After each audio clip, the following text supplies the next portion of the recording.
On a remote, unknown island, two young people, Dean and Emma, find themselves in extreme isolation with no guarantee of rescue. As days go by, they begin to wonder if their families are still searching for them. Amid this uncertainty, Dean discovers the decomposing body of a man, an event that deeply shakes Emma. The sight of looming death triggers an emotional breakdown, but Dean tries to calm her, suggesting the man might have been a criminal, someone unlike them. He reminds Emma that her family is still looking for her, and that she's not alone because he's with her. In this fragile moment, their bond deepens, leading to a moment of passion. That night of intimacy seems to create a new connection between them, but the next morning, Emma wakes up alone. Dean's disappearance sparks feelings of abandonment. When she finds him digging in the ground, she confronts him, afraid that he left to avoid commitment.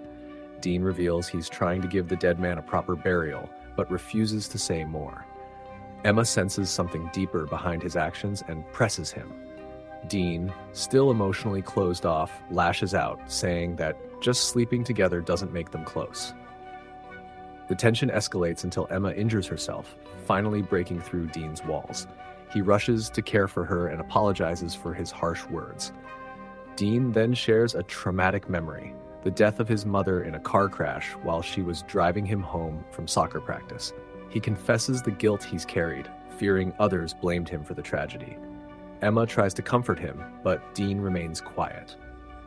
Rain begins to fall, and like a metaphor for emotional cleansing, Dean pulls her into a dance. The moment marks a turning point as their love blossoms beneath the falling rain. Interestingly, although the story is set on a fictional Caribbean island, the scenes were actually filmed on beaches in Hawaii. As time passes, the official search for the missing teens is called off.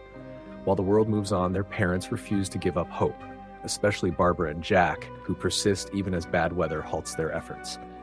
Jack confides in Barbara about how the death of his wife damaged his relationship with Dean, a confession that adds even more depth to the narrative. Meanwhile, on the island, Dean and Emma adapt to the wild, hunting fish with spears and embracing the simplicity of nature. Their bond deepens even further when Emma reveals that Dean was her first love. But their peaceful routine is shattered by a mysterious noise. Investigating, Dean encounters a deadly threat, a black panther. After a desperate chase, Dean is attacked but manages to kill the animal with a pocket knife.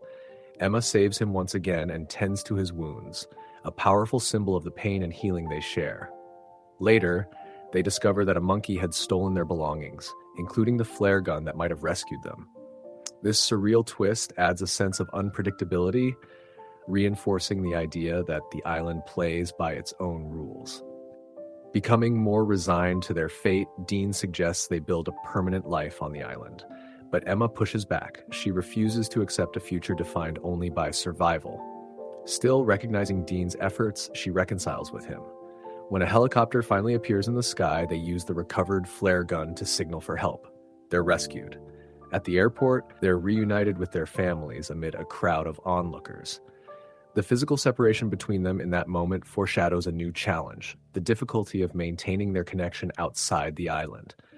Back in society, the gap between their island life and the superficial modern world becomes clear.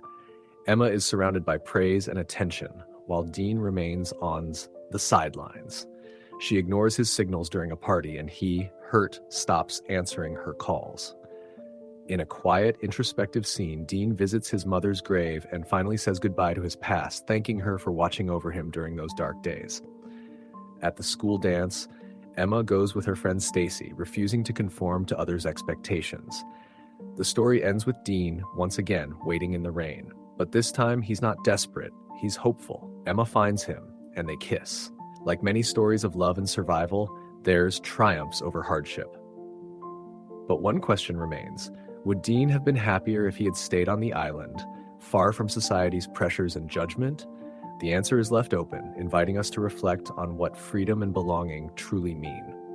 If I were in that situation, I probably wouldn't have left Emma alone after our night together. That kind of emotional moment can build strong bonds, and disappearing right after could easily shatter them. On the other hand, I admire how Dean eventually faced his trauma and opened up to Emma.